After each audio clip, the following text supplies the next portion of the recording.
Running a home without a maid isn't about doing it all. It's about doing what matters. If I tell you that I have run my home over 5 years now without a maid, I can confidently tell you that it is very possible. You can have a clean house, have your kitchen cleaned up, have your house clean, even when you have children, and be able to make fresh meals for your family. All this is possible if you have proper planning. I'm going to be sharing with you the tips that have helped me over the years without having a maid at my home. So basically this is going to be about simplicity, minimal clutter, less of perfectionism, especially if you have children like me, and a lot more tips that I would like us to dig into with you all. Join me and let's go into our video. Hi friends, and welcome back to our YouTube channel. My name is Karunji Josephine and we are so glad to have you here. So in today's video we are going to be sharing about a question that came from some of you, that how do I manage it without a maid? How do I run a home when I have children but without a maid? Before we go into that, I will be sharing why I actually don't have a maid. So first of all, it's not a financial problem, and it's not that I don't want help.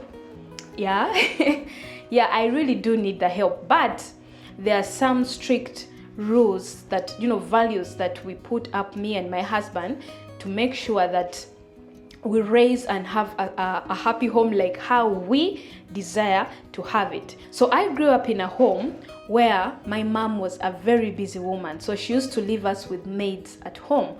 Like she would wake up very early in the morning, get ready and go, come back in the evening when she is tired. So I decided I wanted to redefine my life, or how I really want to run my family, than the way my mom actually did. And also, the traumas that I went through while I was a child with the maids actually made me to also rethink on whether I would really love to leave my children with maids or not. Because most of the times, the people that we get into our homes, the maids, like most of these people, yes, their goal is to make money, but some of them have evil intentions. And you cannot check a person's heart I'm sharing this because that's my story. It may not be the same thing to you. But most of these people have evil intentions, and you cannot read that on their faces. The traumas that I went through while I was a child with these maids, the things that I saw, my mom did not know that these things were taking place. She only got to know when these people, left, and we were actually big people. That is when we were able to share all these stories and the things they used to do to us while we were babies. So all these things, I may not break them down like all the things that these maids used to do to us while we were children, but all these things actually traumatized me, and I'm still healing. I'm still healing from some of them. So I decided to redefine motherhood in my own way, and how I would really want to run a family as me. So that is why I said, what? I have to create all means to make sure that I raise my children the way I want them to, but also maximizing, because there are a lot of things, that you'll have to put on hold if you are deciding to actually do this all by yourself, because as a mother you really need help. So we are a family of 5. We have 3 beautiful children. We have 2 boys and 1 girl, and then me and my husband. So the very first tip that has actually helped me to manage my home without a maid is meal planning, because eating is very, very important in this home. So as I've shared some of the videos on this channel, how I do my meal planning of a week, how I cook, meal planning is very important, because there is a time you will reach and you feel stuck, your kids need to eat, things like that. So meal planning is that number one thing that you need to look at. If you can batch cook for a week, please do. It will be very, very helpful in making sure that your children or your husband gets meals in time, right? Also, when it comes to doing shopping, grocery shopping, we've shared a video of how we actually do our grocery shopping.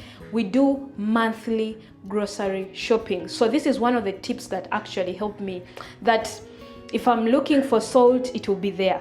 If I'm looking for sugar, it will be there. Like I won't have to first run, go to the shop or do, like, make sure that all the things that you need at home are actually there, and those things will be enough to take you for that particular time that you have planned. So meal planning involves a lot of things. It involves your grocery shopping. It involves planning the kind of meals that you actually want to be cooking for your family. It involves whether you would like to batch cook or to have fresh meals, and how are you going to be doing all this. So you have to pay attention to meal planning if you are planning on living without a maid. Another thing that has actually helped me is to have or to create a cleaning schedule. You need to have peace, especially when you have children. You have to create that peace that sometimes the house may not be as clean as you really desire it to. So create that in your mind that it's okay. These are children, and especially if they're little children, they are going to grow up. It's not going to be for forever. So that is a season that you just have to accept, that change. Accept it, that your house may not be clean all the time, but it doesn't mean that you should have a dirty house, right? So create a cleaning schedule by dividing tasks into, daily, weekly, or monthly. So this is how I do it. I have daily tasks, these ones that I do every single day, like making my bed or making our baby's beds. That one we do it every day. Washing dishes, that one should be done every day. You can't do it weekly, right? And wiping down your kitchen counters, cleaning up your kitchen, it should be daily because you cook every single day. Or even if you batch cook, when you're washing utensils, you should make sure that your kitchen is clean. So that is one of the daily tasks. And also, I do have weekly tasks.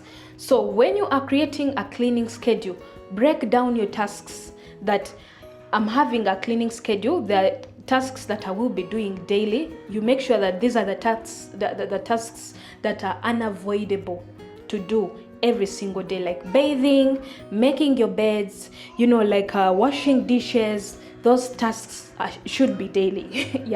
And then you should also have weekly tasks, like mopping the house, making sure that your house is clean. I do that weekly. I don't mop the house or make sure everything is organized like every single day, because that will be really stressful for you, especially if you are if you have other tasks apart from just running a home. I'm going to be sharing more about that. So here, like mopping your house or even doing laundry. So this is what I do when it comes to doing laundry. I have a lady that usually comes to help me with doing my laundry. So she comes and does our laundry, mine, for the kids, and then for my husband, every single week. So I don't have to stress over that one. Okay, so this is part of my weekly tasks. I make sure that when the lady is done with the washing, I wait for the clothes to dry up, fold everything together, and make sure that the clothes are back to where they're actually supposed to be. So I do the folding, I do the ironing if needed to, because I don't do really ironing every single day. So those are some of my weekly tasks, and we usually do that on a Saturday. That is when the lady comes to wash.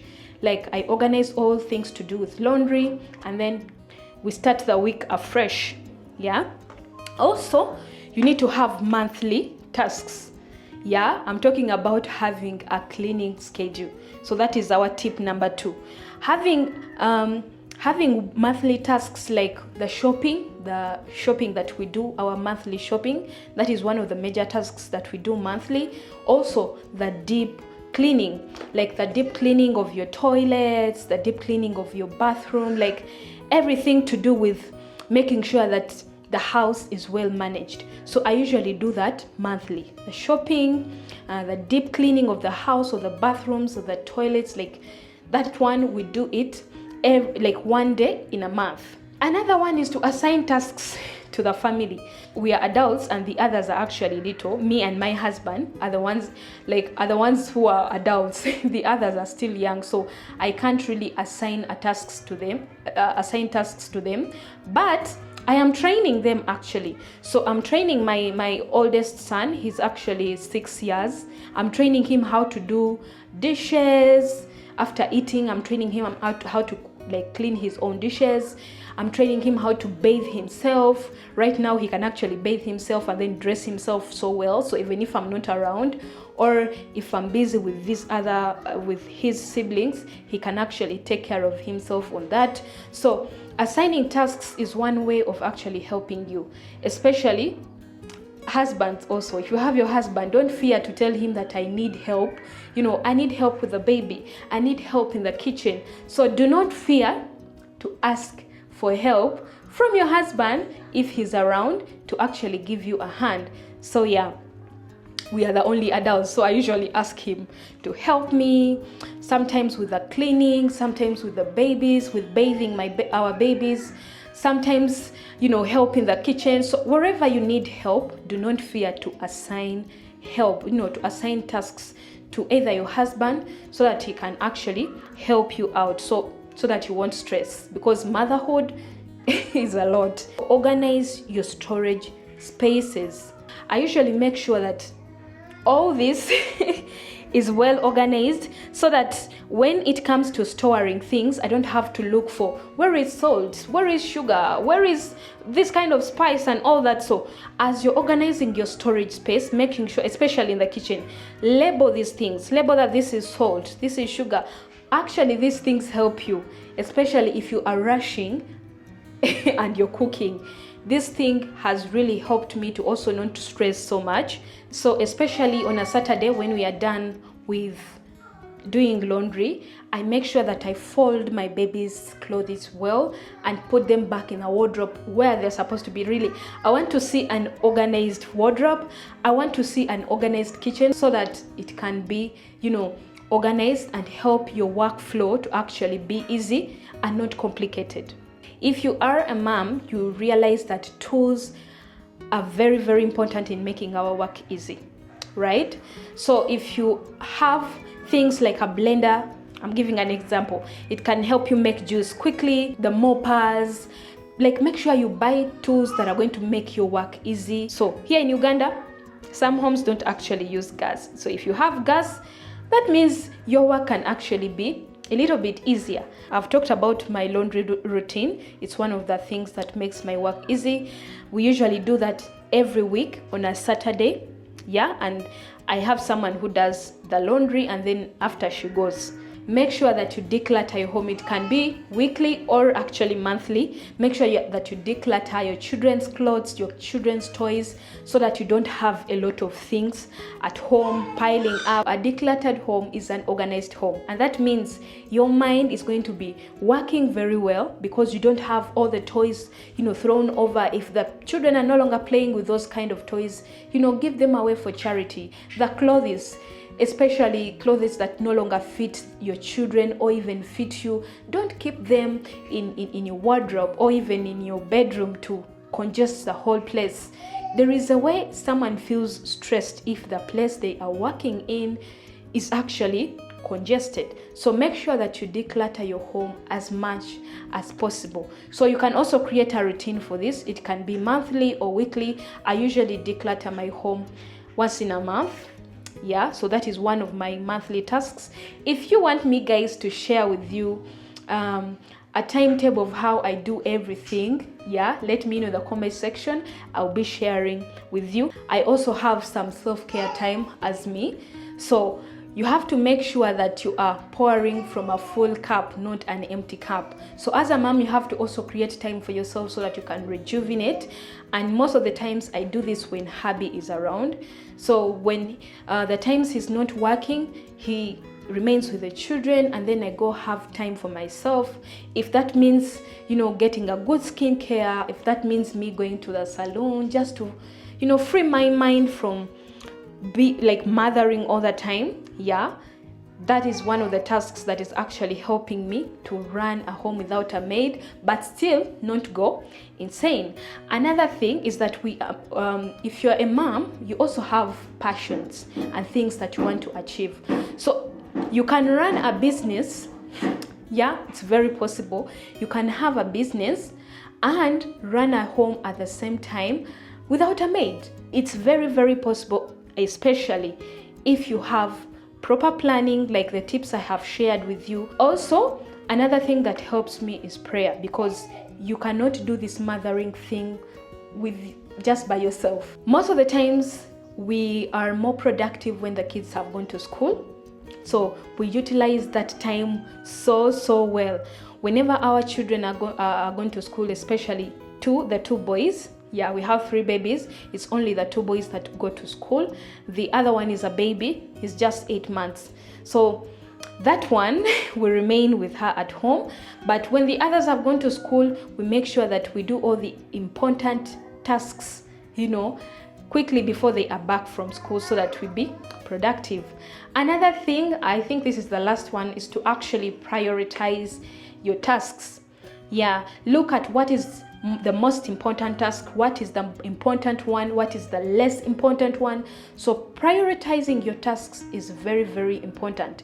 There are times where a certain task will have to come before the other because of what is taking place. So prioritize, make a priority list for your day tasks. As a person, you should have a priority list every single day of the things that you want to achieve, which one comes before the other. So those are some of the tips that actually help me to run our home without a maid. And I'm not saying this because I hate help, no.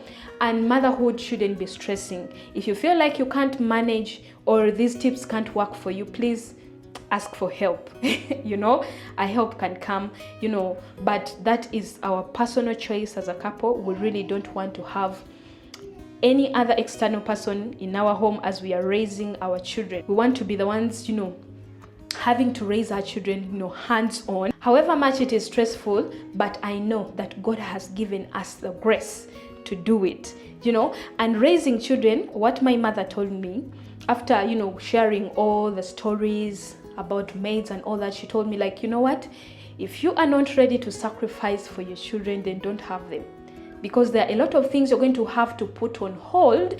A lot of pressure comes for a woman to be at the top of her career, making sure, like, to balance all that life. But let me tell you, sometimes you'll have to let go of that pressure and make sure that you live according to your own terms, according to your own values, and according to the things that you want to actually achieve as a family.